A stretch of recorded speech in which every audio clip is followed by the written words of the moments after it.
Welcome to Life First Canada. Welcome to our amazing Monday connection call. Welcome all of you freedom thinkers and freedom lovers and truth seekers. I just have a brief share before we bring the amazing Susan to present. You are all powerful creators. You are the one creating this incredible life and stepping into greater freedom.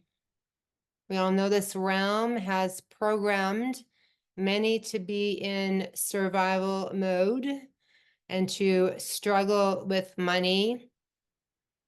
And maybe you saw this, growing up. I sure did. Whether it was our mom or dad or family living in struggle.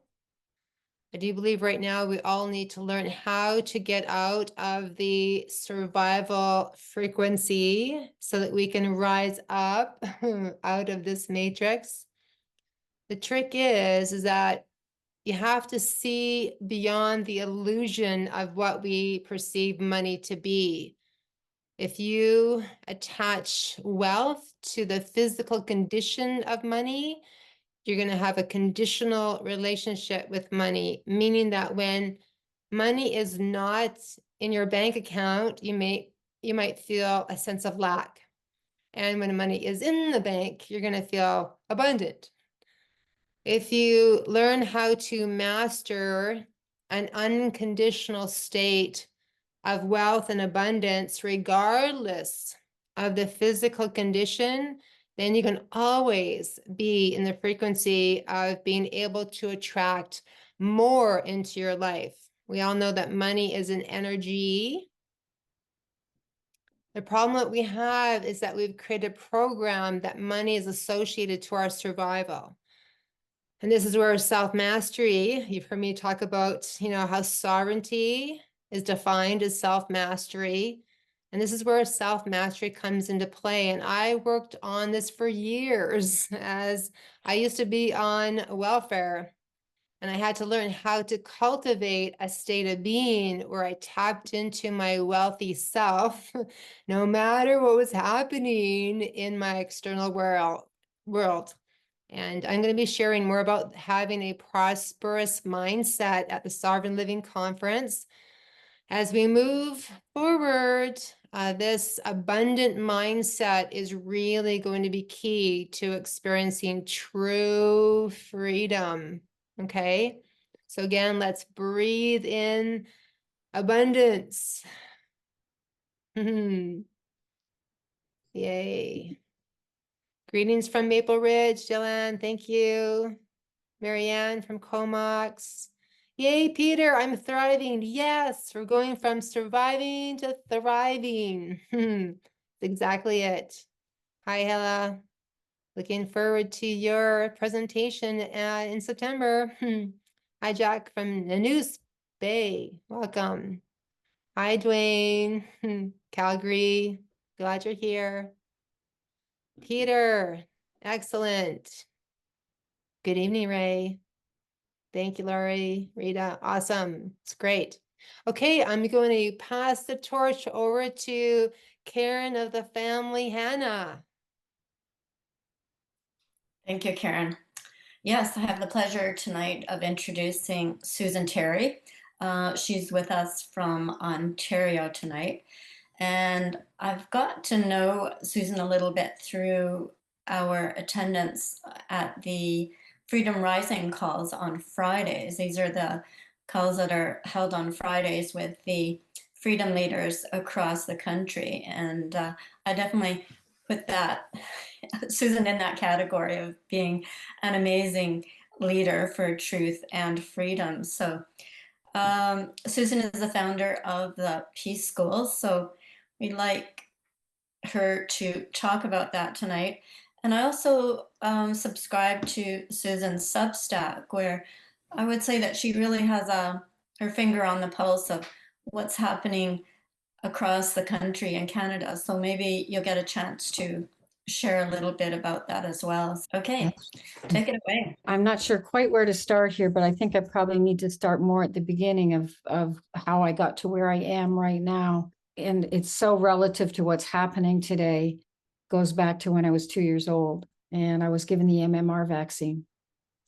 And from that MMR vaccine, I didn't find out till 2013 what actually happened to me, but I do remember the experience, and it was one of the most profound experiences that I've had in my memory banks since that time. And I thought it was an experience that maybe everybody had.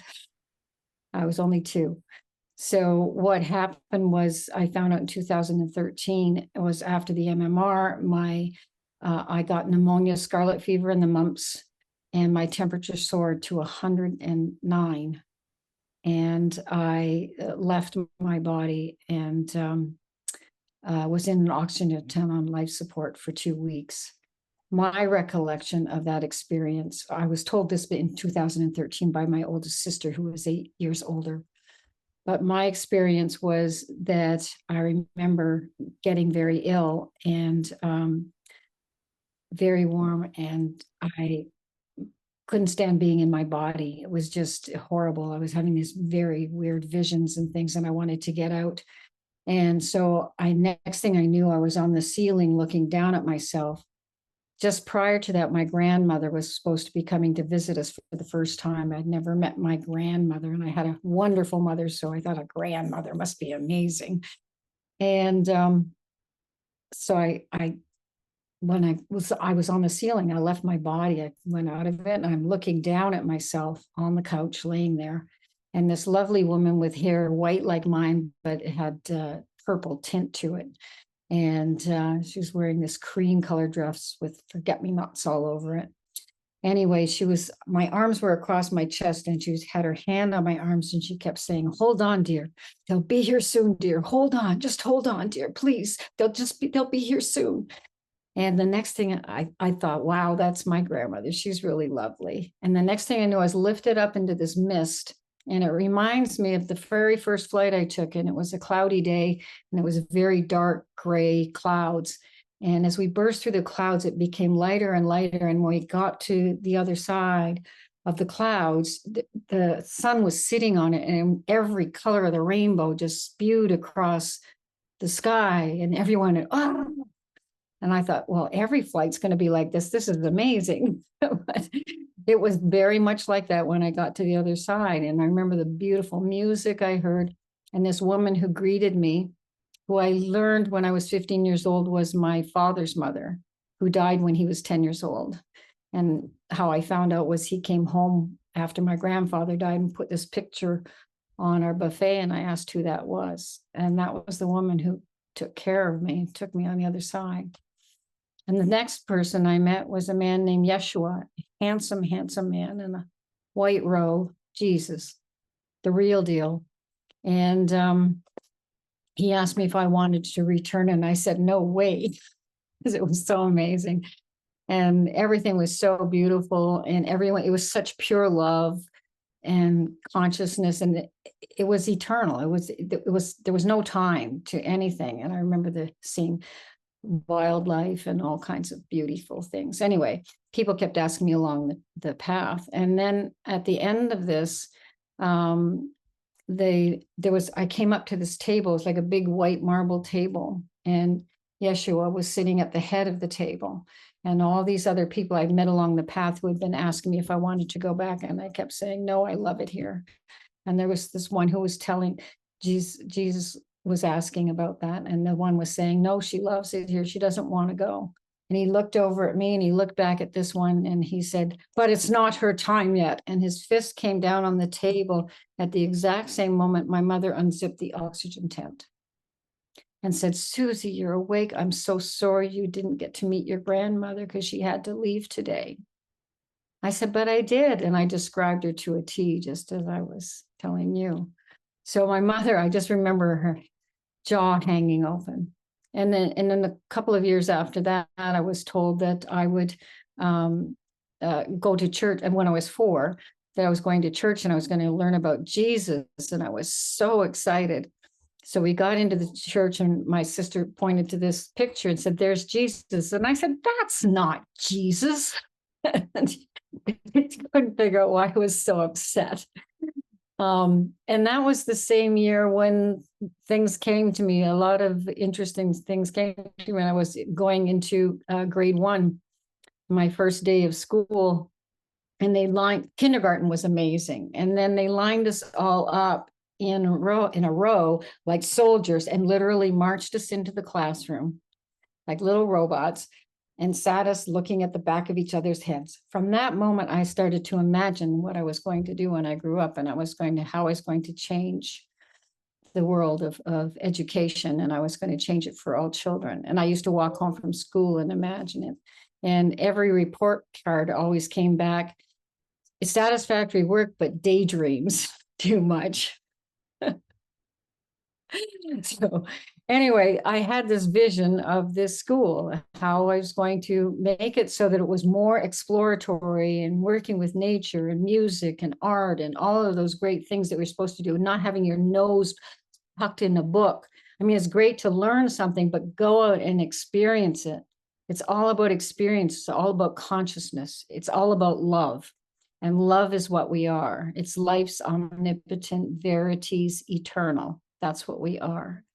And I could never understand how people could be so cruel to one another. So as I went through life, I went through a lot of different experiences in my life. And the first job I actually got was a daycare center.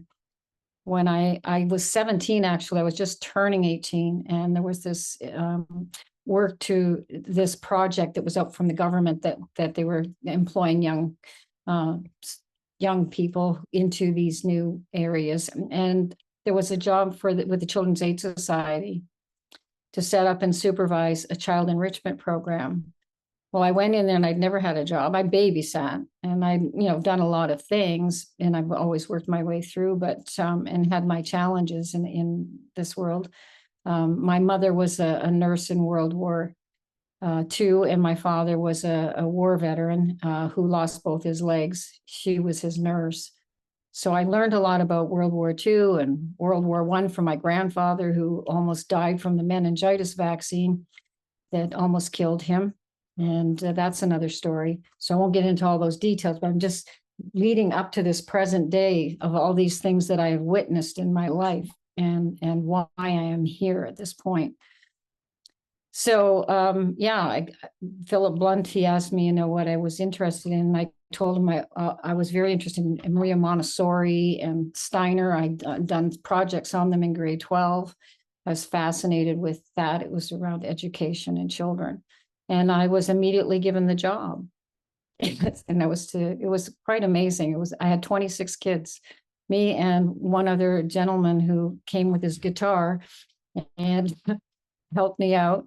And I pick up 26 kids every day in my mother's station wagon. That was back in the days, 1971. They didn't have seat belts or anything. They didn't have any of those restrictions. So I got 26 kids. I'm picking them up, bringing them to this school, and then taking them all home. And then the last day of the school, I remember we had this little party and they were all whispering to one another. And then I got in the car and had them, and I was taking them to school, and I stopped at the first child's place, and this one said, "No, I'm not going home. I'm going home with you." And then all the children started chanting, "We're going home with you." It brought me to tears, but it was quite a profound experience. Anyway, so my life has been full of a lot of different events. And then the next big event was in January actually, it was before that daycare event, in January of 1971.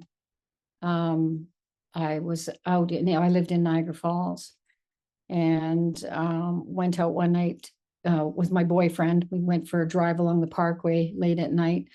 And then we were out in his van, his souped up Econoline van, and we both fell asleep. We conked out. We don't know what happened. It was like 9:30 at night. Next thing you knew, it was 1 o'clock in the morning. I said, "Oh my God, I'm past my curfew. I got to get home." So we took a shortcut, and in the shortcut, we came up near the Shadowgate wineries in Niagara. And ahead of that, about 100 feet ahead, was an old schoolhouse. It was dilapidated, but behind it were all the towers, the big towers from the Seraton Beck power generating station. And hovering over this school, I thought it was a helicopter.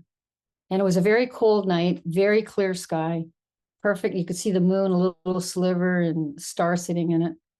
And I noticed these, all of a sudden, these red and white lights going around and this weird pulsing green light underneath. And I looked and I thought, oh my God, that's a spaceship. It's my spaceship. It's coming to take me home. Because I used to pray for one to take me home when I was young, because I couldn't understand why people were so cruel to one another. Anyway, so here was my spaceship. And I went to go out, but it was cold. My boyfriend freaked out and held onto my arm. And then there was another ship and another ship and another ship and another ship. 5 of them hovering over this school. And then all of a sudden they just took off in this perfect V formation. And I said, follow them.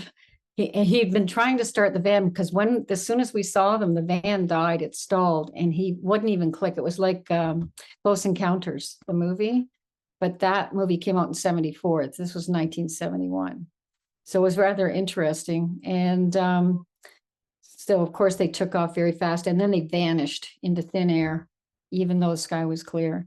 And from that time, I started having these very profound vision dreams of everything that has happened in our world so far and everything that's yet to come. And in these dreams, in these visions, they were every 2 years, I would have a new vision. Like it was all night. It would start like right from when I went to sleep till I got up at sunrise. And it wasn't like a dream so much as it was like being there. Like it was like an astral projection into the future, which is now the past. And I saw a lot of different things happening, and I always wanted to make a movie about it. And so I ended up getting into the television and film industry.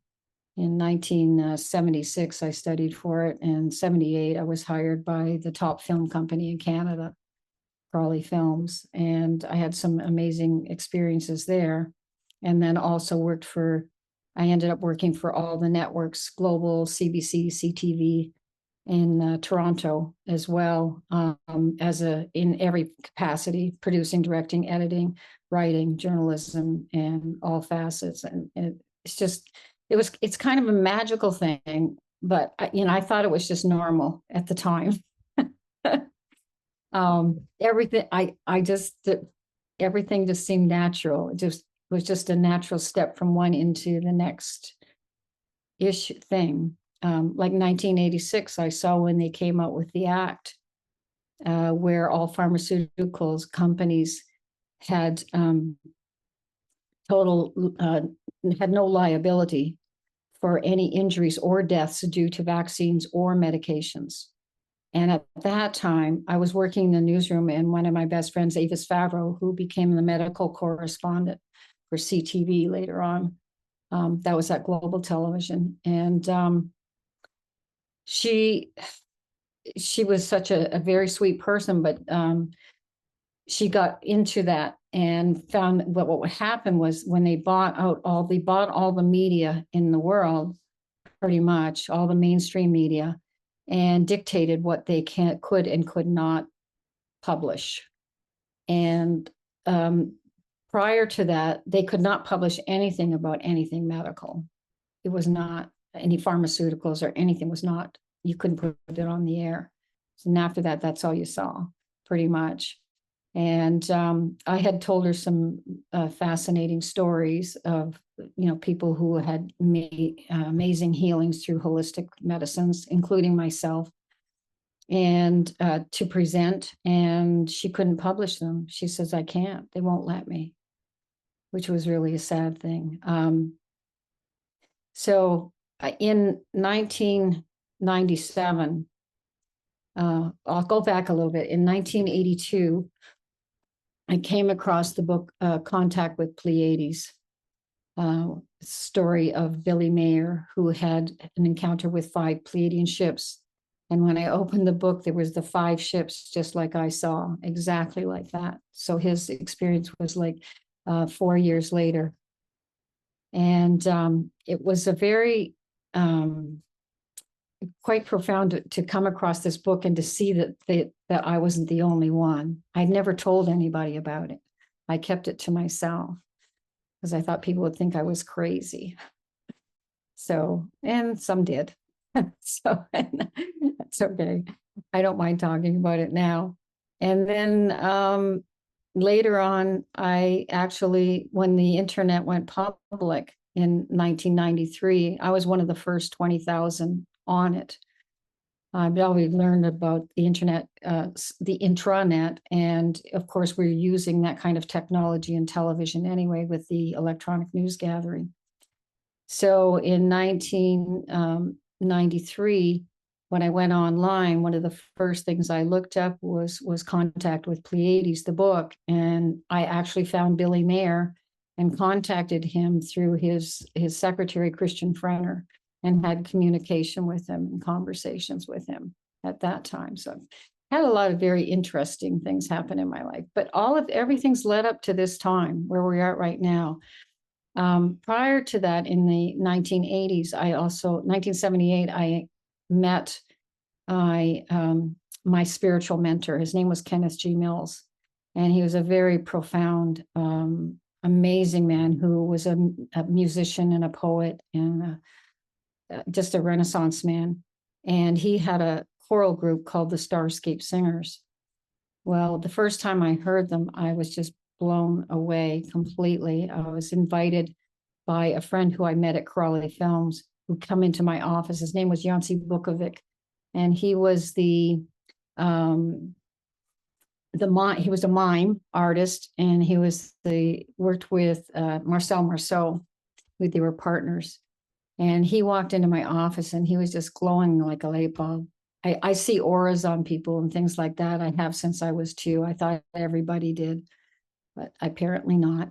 So I've been gifted with a lot of things that I just felt every one of us have naturally. And I think we all do. And I think we all came into the world with these gifts, but I think we've lost sight of them because of all of the propaganda that's been put in front of us and all of the stories that have been thrown at us.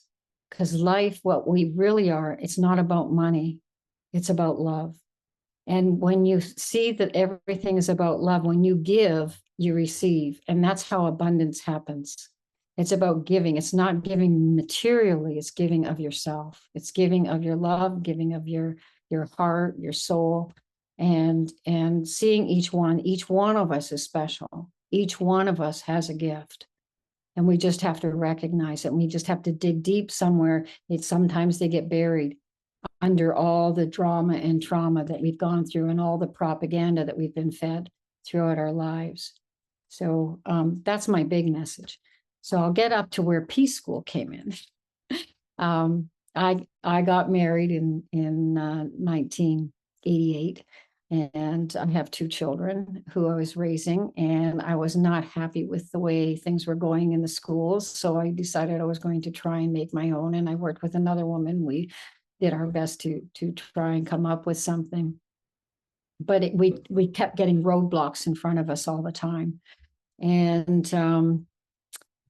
it was the Ministry of Education that was throwing the roadblocks out there.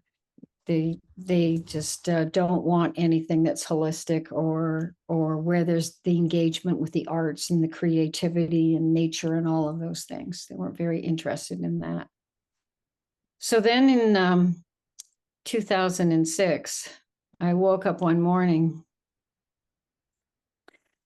and I knew I was accomplished in all the things I had done. And there were many other things I did since the television and that. And I started my own company, ICU Media. So I was doing freelance in that and doing research journalism and all kinds of things in every facet of marketing as well. And I just didn't feel accomplished. I didn't feel like I was fulfilling what I was supposed to do. And I said, okay, God, what am I supposed to do? I'm just not feeling fulfilled.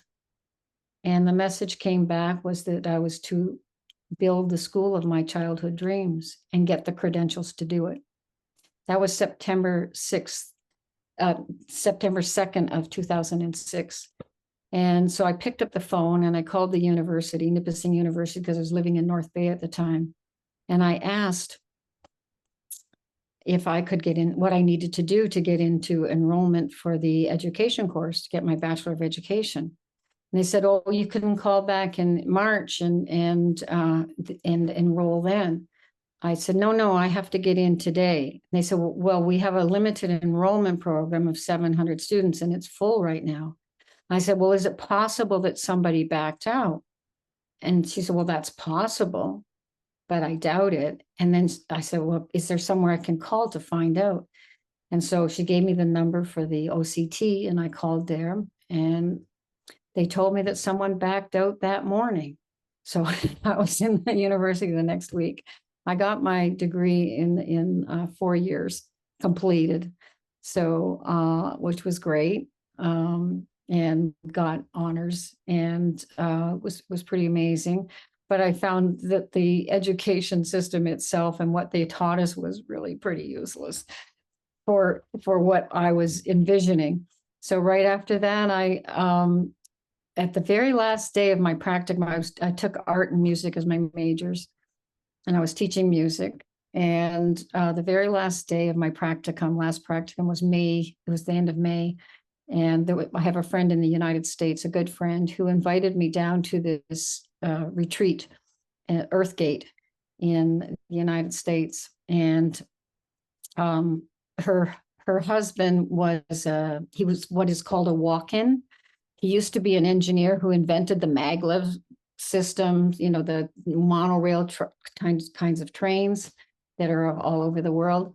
But he'd had this car accident, and a walk-in is like another spirit that walks into the body and takes over it, because that body was a mess on the side of the road after this accident. Anyway, she married him, and she invited me down to this retreat at Earthgate. It was a spiritual retreat. So I went down for the weekend. It was really quite amazing. There were a lot of very interesting people there and heard a lot of interesting stories. And at the end of it, we were to all tell what our vision was. And so I was the last one to speak. And I told them my story that I've just told you about the education. And Robert Young, who was the walk-in, said to me, "Okay, let's do it." I thought, oh, okay, like right now, like, let's do it. So I had an 11-hour drive home. And during those 11 hours, I thought, well, I've got to come up with a name for this school that I want to create. And so I saw this billboard. I was looking at the billboards, and the first one was Paradigm Shift. And I thought, oh, I like that word, paradigm. I'll take that. And then I went down a little further down the highway, and there was this billboard. They were selling uniforms, and it was Education Academy. I thought, oh, Paradigm Education Academy. That's it. That sounds great. And then I got a few hours down the road, and there was this truck in front of me. It was a makeshift cab on the back. It looked like the Wizard of Oz trailer. And there was a big door, and on the door, they had a little statement from Corinthians, and said Creative Enlightenment. I thought, oh, okay, Paradigm Education Academy of Creative Enlightenment. So I got home, and I phoned my friends back in Dobbs Ferry, and I said, what do you think of this? And they said, we love it. I said, okay. So the next day I registered it with the government internationally. I was with Corporations Canada. Anyway, so 2 weeks later, I got this email that said Peace Corps. And I was always donating to people and things. And I thought, well, maybe somebody's asking for money. And I got to the point where I don't have any money, so I'm just deleting them, right? And I was about to delete this one. I thought, well, I better look at it. And it was my incorporation papers. I did not know that spelt the word peace. So that's how the school was born. And it was kind of a magical story. And then we started working together with, I got became a charitable not-for-profit, got my charitable status, and started looking for funding for it, and had all kinds of promises of funding. And we launched the school in 2013. And it was a huge, huge success. and initially, initially, but the funding that was promised to us, they had been wiped out by the bankers. They had their funds. It's a long story about how the banking system works, and that's what we're facing. It's all about money. And the bankers, they go back to the Rothschilds in the 1700s when they started finding that it was all about the gold. And so what they would do was they actually initiated wars like the French War and Waterloo, and they gave all the money to them to fund the war, but they had payback in a contract to get gold back. That's how they would initiate the wars, and then they would take their gold. That's how they took all the world banks, one bank at a time, is starting the wars and taking the banks. So this is where we're at. And so the funding went, and we got flooded. The school got flooded out in January. And so we did keep going. We managed to keep the school going for a while, but we could only go so far. And I decided it needed to go another direction. And then from there, I started connecting with people all over the world who want these schools.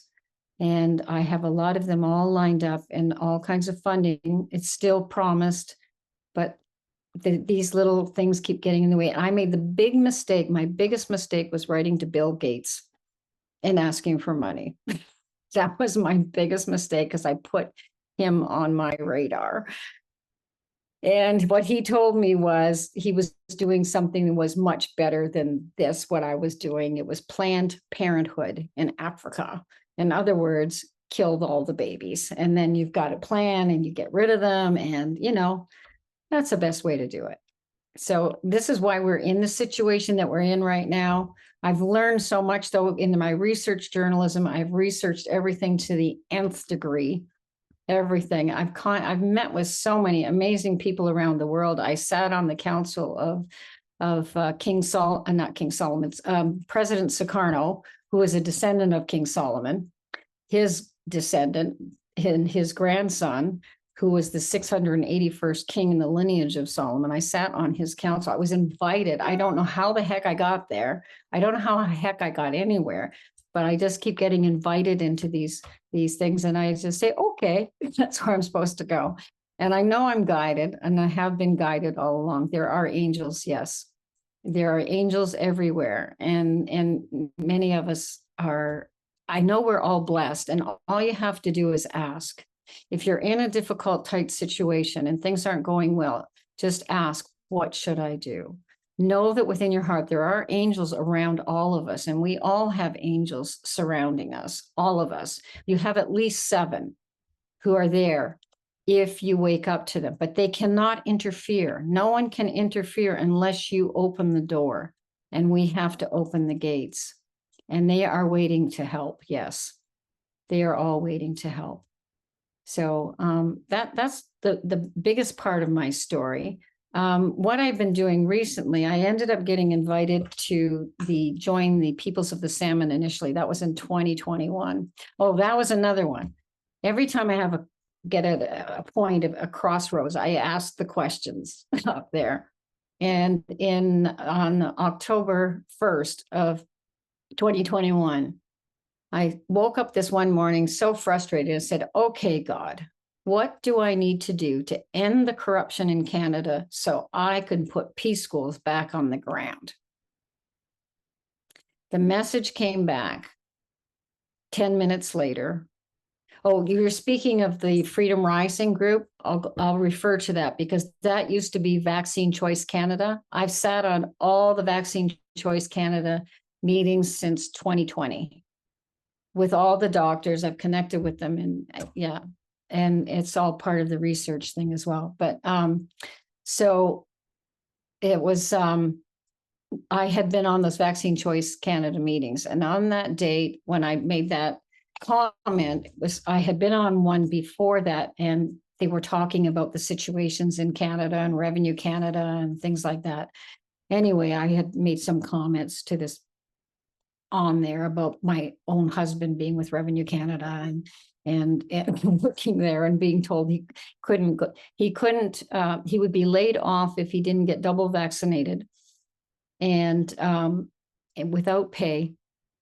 And he was working at home in our basement, and he was told that he had to get this. So he took an early retirement. That's how he got out of it. But anyway, this woman had heard this and called me and asked me some questions. And then, so that was the week before. And then I asked this question and I got a phone call 10 minutes after I asked the question of what should I do to get peace schools back on the ground. And so this woman called me 10 minutes later and she says, I don't know why, but 10 minutes later, I got this phone call from this woman out on the West Coast who's working with the peoples of the Salmon, an indigenous group. And they're looking for someone who's in media and education. And all of a sudden your face popped up in front of me. So 10 minutes later, I called this woman that she gave me the phone number to call her. And then next thing I know, I'm working with the peoples of the Salmon and helping them to get things organized and their website and their education, all kinds of other things, and learning all other things as well about the politics that are going on and about trying to take Trudeau down. And there were a number of things. I won't get into all the details of it. So from there, I ended up meeting some other people in another other nations who were coming together, and they're trying to unite, come into unity. And I ended up going to work with the Alliance of the Indigenous Nations. It wasn't the Alliance of Indigenous Nations at that time, it was the ASMAN. And I assisted them in forming the AIN, the Alliance of Indigenous Nations, and creating the treaty and all of those things. And I find out there's corruption in there too. So some of the people who are working there are involved in child trafficking, of all things. So that was kind of a shock to me. But I unveiled the corruption, and now they're being investigated. So I'm ending the corruption. So I've been working on assisting with that, and I've met some others in other Indigenous nations who are also working together. We've got the FBI and Interpol and all kinds of people who are going after these criminals who are involved in Pornhub. I found out it had to do with Pornhub. And don't tell, you ask me questions how I get where I go. This is how I met Norm Traversy. And I know some people aren't in agreement with what he's doing, but his soul and heart are in ending the corruption in Canada and taking down Trudeau. So how we go about these things, there are different ways of doing things. And some people feel they have to go through the colonial courts. And in some ways you do, but you have to work around them and find out that the colonial courts are all corrupt. Every single one of them. Pharma's corrupt. They're all corrupt. So we're ending this corruption in Canada. And so it's a matter of getting the word out and informing people and educating people. Oh, I should also mention, I witnessed, when I was 10 years old, I witnessed John F. Kennedy's assassination live on TV in Niagara Falls. And I was 10 years old, and it was a shock. And I have an empathic sense about me. I see auras, I see things happening, I can see things in slow motion sometimes. And when that happened, when I watched it, I saw every little detail of everything that happened, and I knew that everything anyone was saying about it was a complete lie. And I vowed I would find the truth, and I have found the truth and found out that the corruptors, and it all connected with President Sukarno. And I ended up on his council. It has to do with President Sukarno. President Sukarno was working with John F. Kennedy, and he was going to help him take all the gold back to the U.S. Treasury from the reserve, the Federal Reserve, which was run by Khazarian mafia who had moved into the United States from from World War II. They started moving in 1930s. And how I found out about that was from my father, who when I was 12, after that, he had been in the war. He lost both his legs, but before he lost his legs, they had raided a Holland camp, and a German camp that was in Holland. And he found all these papers on this desk that they'd left behind because they had to leave quickly. And he took them and put them in his jacket and brought them back. And in 1965, he had them translated. I came home from babysitting this one night. He's sitting at the table trying to write this letter to Judy LaMarche, the Governor General, about what they were doing and what their plans were. And their plans, and I read this, their plans were to infiltrate all high positions in government. They started doing this in the 1930s, before the end of the war. Take over all high positions in the governments, CIA, everything, every facet of government, education, agriculture, health, everything. They would take the controlling positions, and they were going to change the history of like all the history books. And I saw that happen as well in 1978 when they started shipping books to Canada, that to the libraries and to the universities, offering them full free books like encyclopedias and history books and English and math and whatever, science, health, if they would throw out all the British and the other books out. So they started rewriting history back then and putting them, and my father witnessed it in North Bay and I witnessed it in Toronto at the same time, this happening. So it's like I said, I've had a very interesting life with a lot of, I know I'm jumping around a little bit, but it's all kind of connected in another sense.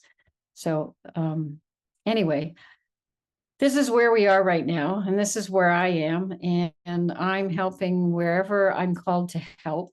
And Norm Traversy has worked on this thing called the Quo Warranto, which is a document that is who gives you this authority. I've written a Substack on, I've been writing, doing researching and writing on it. And I'll put the link to the Substack in the chat, and you can have a look at that.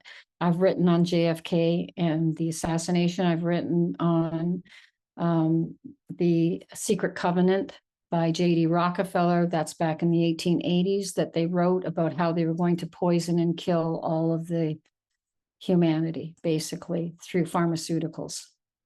And they've been doing it. And that started in World War I with the meningitis vaccine. Well, it started with saccharin. And then World War I's the meningitis vaccine. My grandfather got the meningitis vaccine and almost died from that. They told him he had a month to live. And he said, if I've only got a month to live, I'm not going to do it here in this hospital, because they put them in these dark hospitals, and everything that was the opposite of what we need for healing.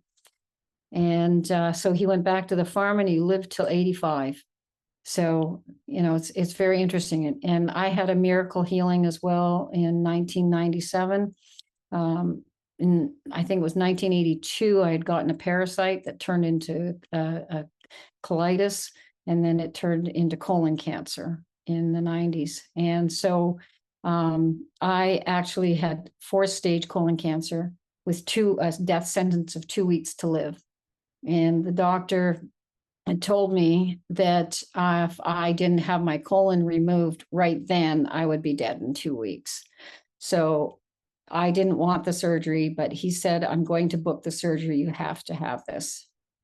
And so he left the room, and I started praying to God. I said, okay, God, what do I need to do to heal myself? There's no way I want anybody ripping anything out of this body. 15 minutes later, he came back. He's shaking his head. He said, I don't know what happened here. I don't know what to do. I don't understand what's going on. He said, I've never seen this in the history of the hospital. We're booked solid for 3 weeks. It's never been booked more than a day in the whole history of the hospital. He said, I can't do anything for you. I can give you, prescription for drugs and come back in 3 weeks. I hope you'll be okay. And I said, it's okay. Everything's all right. It's going to be fine. Everything's for a reason. So I left there, and all of a sudden, miracle after miracle was happening. I won't get into all the details. It's a long story, but I'll just say, when I went back in the 3 weeks, he said, I hope you brought your suitcase. I said, I did, but I don't think I need it. And he laughed. And then he did an exam, a final scope. And he looked at me, so what have you done? And I said, why are you asking? He said, because I want to know, what have you done? I said, I want to know why you're asking. He said, because I want to know, what have you done? Because if I didn't have this all recorded and on record, if I had never met you before, if this was the first time you walked in my office, I'd swear you were never sick one day in your life. I have never seen anyone so healthy. With a colon. He made me write down everything that I did. That's a long story. And I'd be happy to send it out to you, and you can forward it. I'll send it out to you, Karen, if anybody wants it, and they can ask for it. I do not send it out unless people ask. If you don't ask, I'm not going to give it because you really don't want to. And yeah, so all I can say is we all have the power to heal. We all have the power to heal ourselves. And it's through the miracles of love and truth and understanding who and what we really are. In essence, we are all connected to the other side. We never die. We come and go. We come into this world and we're given the opportunity to raise ourselves up. Every lifetime we raise ourselves up. I know I've been here, many of them, because I've had dreams of my past lives and visions when I was a child. So after that experience at 2, and I've seen them all. So I just want you to know that anything is possible. Everything is possible. And the only way to get through this mess that we're going through, this war that we're going through, is to wake up and know that we have the power. The only power these demons have is over us is if we give them our consent. I do not consent. And when you fill yourself with love, nothing can touch you. Nothing. And I do Reiki healing as well. And I know that we have the ability to know we have the light within us. And you can imagine a light beam coming out from your pineal gland, a big light like the sword from Star Wars. Imagine it, take it up to your top chakra and wrap yourself all the way down to your toes and all the way back up like a mummy. Tuck it up under your arms. And know that that is the power of protection and love that we all hold. And you can hold it. It's a frequency. We are energy, pure energy. And energy never changes. Energy is always the same. You will leave this body and you will come back in another one at some other point. But you can fix this body and you can do it through love. And no surgery is needed. Only the surgery of love is the healer. I mean, there's other things you can do as well. So inspiring, and yeah, what a great exercise that we can do. So thank you for sharing that. We're going to move into Q&A. I know there's going to be some questions about the things that you've discussed. So again, thank you for sharing your story and being an inspiration for all of us. And I do have one question. We had mentioned before about your website. And there's that amazing video on there about the Synergy Smart Eco Villages. Can you just speak something about that? Because we have in our meetings in the past, we've talked about, intentional communities and eco villages and things of that sort. And I just thought that was such a beautiful vision there. One of my board directors, Reinhold Ziegler, he's a architect, designer, and one of the top. He actually invented the solar panel back in the 70s at Berkeley University. I also have another, one of my other board directors, Lauren Zanier. He taught Masura Emoto of the love crystal, the crystallization of water in our bodies. He actually, Masuri Emoto was actually a real estate agent who came to him and he said he doesn't really know much about science, but he really promoted my work very well. There's much more to it than that. When you think things, you should look at the videos that he's got there. I think it would be a really good idea to do that, because if you think things negatively, you see what the crystalline nature of you, what's inside of you, because we're like 90% water when we're born and go down to like about 50 or whatever. This is so important because what we think affects our body, and that's how we heal. And that's why you need that love thought. So the Smart Eco Villages was something that we started up when I was with Swiss Indo. And we collaborated with Odd Wingard, who's in Netherlands, and who is a partner of Reinhold. And Reinhold's a German initially, but he's in California, was in California. He passed away in 2022 from the vaccine, which is not a vaccine, because he was told, he was living with someone who told him he had to take it if he was going to stay in his house. And he died within 8 hours of that. But I held meetings with him, and I can tell you that the Smart Eco Villages, it's still going through because the other partners are still there, and we're working on that. And we worked with Swiss Indo, and we have been promised a grant to build and design these villages. So all over the world. And I've been promised a huge grant for that. So we're just waiting for all of this stuff to settle and end so that we can go ahead and do that. Thank you. Yeah, Stan, go ahead with your question. No grass growing under your feet, Susan. Good job. You've been a big journey for many years. Do you still have so there on your Substack, do you have the curriculum for the homeschooling for the what you call Peace? To the Peace School, that's on my Peace School site, not on the Substack. The Substack's a research journalism that I do. That's separate. And that's just writing stories about what's going on in the world today. Yeah, we're working on spiritual healing centers and kind of homeschool, you know, for the children. It's kind of all encompassing. I'll go and have a look at that for sure. I'm also teaching a course at Nipissing University, and it's called the Reenchantment of Education, and it's training for mentors who will work in peace schools. Oh, beautiful. So I've designed that. So I'm doing that at Nipissing. I just started in January of this year, and we'll be doing it again next year. It was as a what do you call it? A elective. And then it will become a full-time course as of next year. So we've got Laura, and then we've got Ella. So go ahead, Laura, with your question.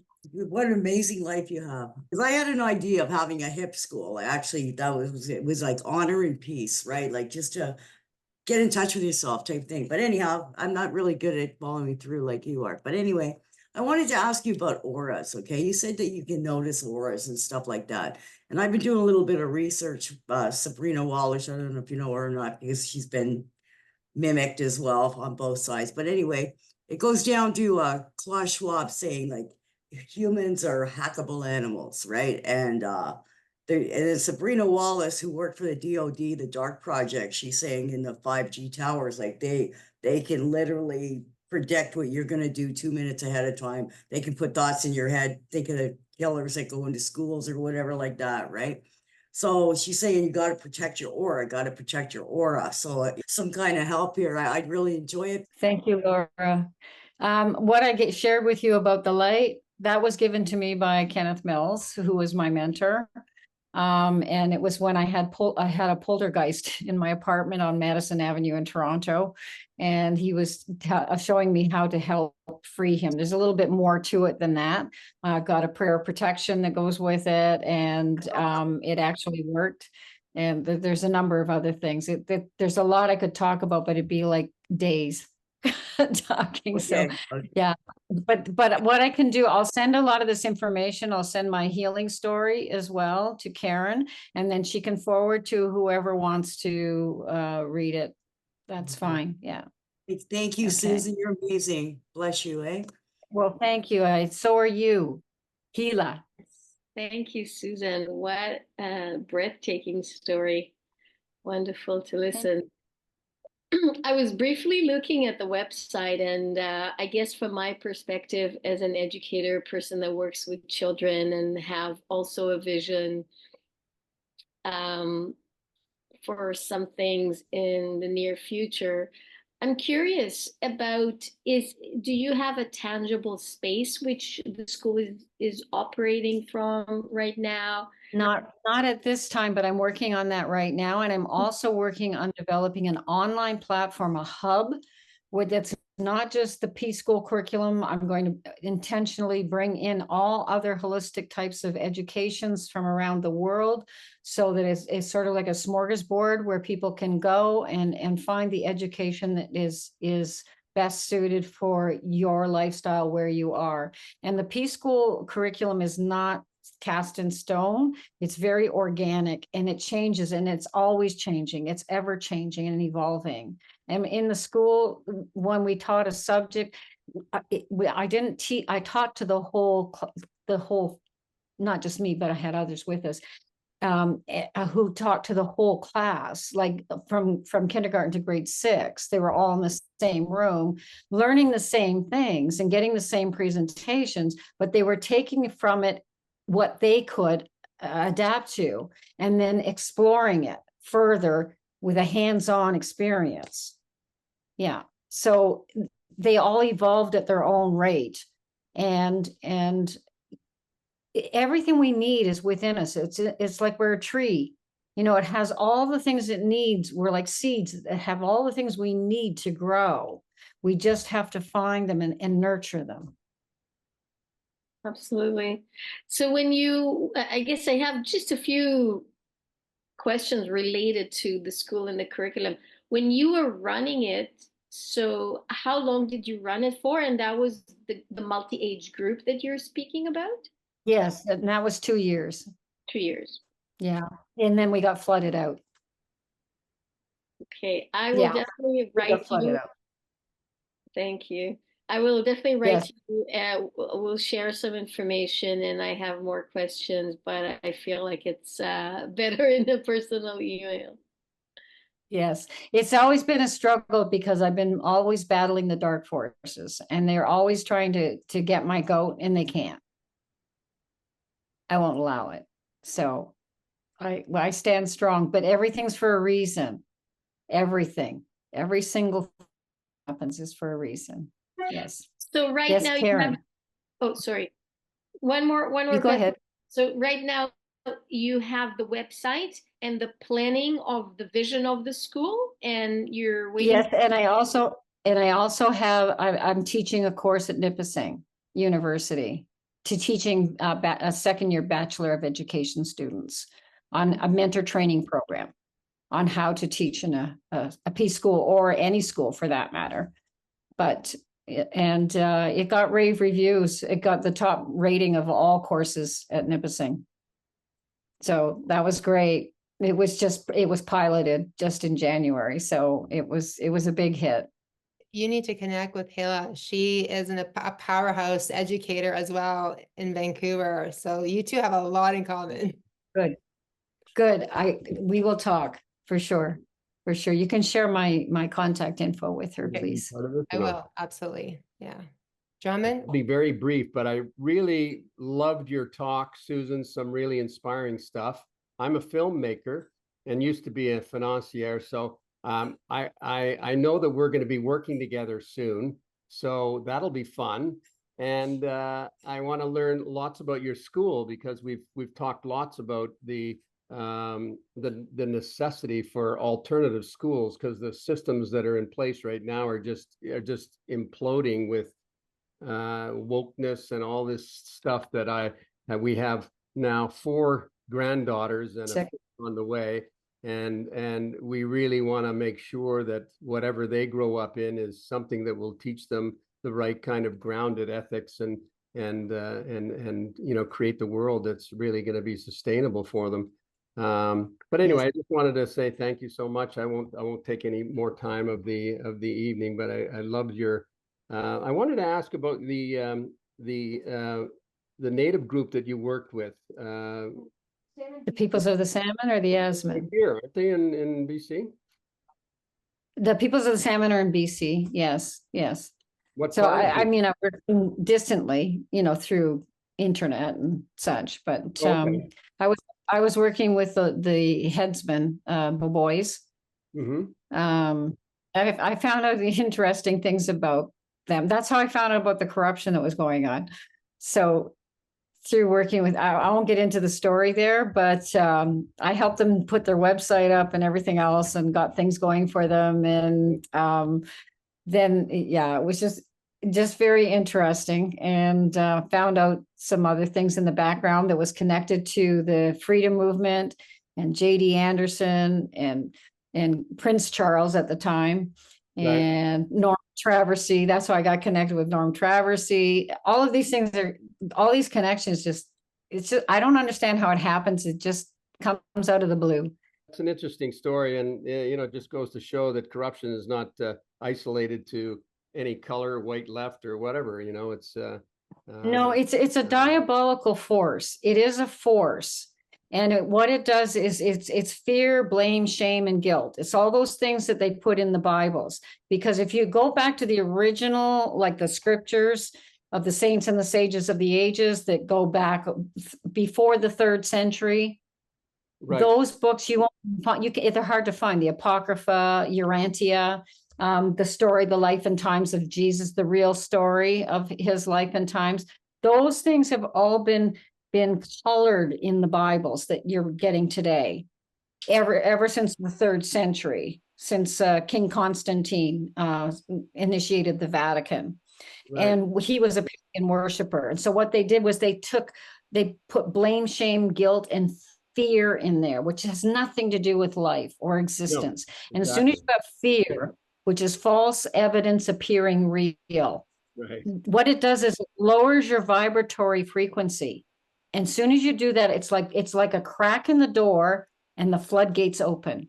And once that gets in there, you're doomed if you can't get it out. You have to be able to know that you have the power. You hold the power. You hold the key. You can stand up to anything. If you love yourself, you have to love yourself. And if you don't fully love yourself, figure out why and try and fix it, because it can be fixed, or ask for help to fix it. Well, thanks so Yes. much for everything, and look forward to chatting at some time in the future. Thank you. Thank you very much. Me too. Anyone Thank else? you for the question, Joan. Yeah, I don't see any other hands up. So if not, then I'm going to hand it back to Karen of the Family Klassen. Actually, Peter has a question. I just want to share something that if we all learn, we can turn our world around in a heartbeat. Yeah. What I'm working on is raising my vibration. I'm above 5G so far. I'm pretty sure 5G cannot affect me anymore. I want to raise it to the point where I will disappear to the pirates. I will walk amongst them and they will not see me. And we're all capable of doing that. It starts with an idea. It starts with a seed. And as soon as we believe it, it'll happen. We create by how we think. Absolutely. And how we can create if you're thinking in the head with an ego, you're easing God out. But if you're thinking from the heart, that's the heart of love, and that is the connection to the universe. I love what you're doing. Yes. Love your story. Thank you you very much. You've inspired me. Thank you. Well, thank you. Okay, I don't think there's any more in the chat. Just see here. I think Lynn was asking a question in regards to solutions in helping Canadians rise up out of the murky muck, but I think you've really covered it, Susan. I think so. That's what I'm doing every day. Yes. Because there's murky every day. We're always facing it. And you just have to shed a light on it and it'll go away. Yes. Would you like to lead us through a meditation to close the evening? Okay. How about I share prayers of protection that I do? Yeah, I think that might be a good way to do it. So I want you all to imagine this beam of light coming out from your pineal, like a saber, like Star Wars, and take it up to your top chakra. Start wrapping yourself like a mummy in white light all the way down to your toes, all the way. And then bring it all the way back up and tuck it up underneath your arms.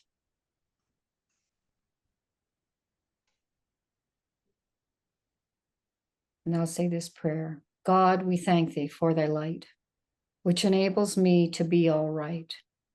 Knowing well thy loving care, which is omnipresent everywhere. Knowing God, where can I be other than one as he? Knowing God, he is the might, which enables me to be his I am as light.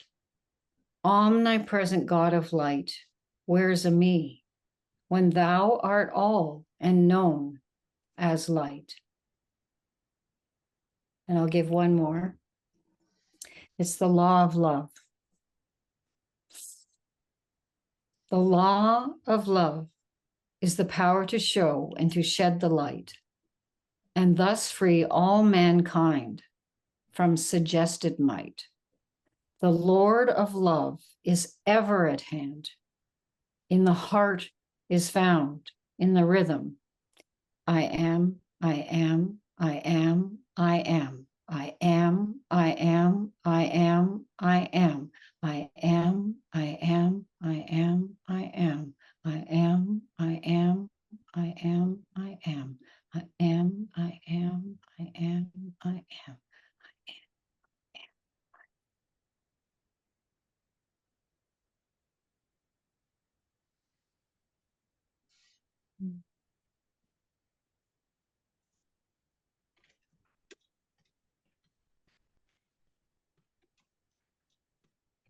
The heart of love. Beautiful, Susan. I am so grateful that Karen of the family Hannah asked if you could be on our call this evening. So thank you, Susan, for being here. Our celebration to you is waving our hands. I'll share with you. Yeah.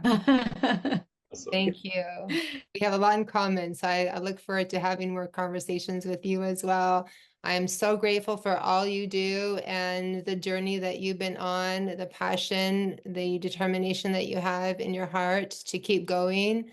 Thank you, Susan, for everything. God bless. Thank you, everyone, for being on this incredible journey. You are all incredible. We're so grateful for all of you, our Life Force Canada family. Lots of love, and I'm looking forward to seeing our private members on the call tomorrow evening. Together we rise, everyone. Thank you, Karen. Thank you, Life Force Canada. Thank you, Susan. Thank you. Yes, thank Thank you. you, Susan. Thank you, Karen, Hey, Karen. Hannah. Thank you, Karen. Thank you. Thank you. So amazing. Thank you. Thank you. Thank you, I would Susan. love a link to this recording if I might. Oh, Will absolutely. you be sending that? Out? Yeah, I put it onto YouTube, so I'll definitely send Okay, it. great. Thank you, Susan. Thank you so much. God thank you, bless. Susan and Karen's. Peace be with everyone. Thank you.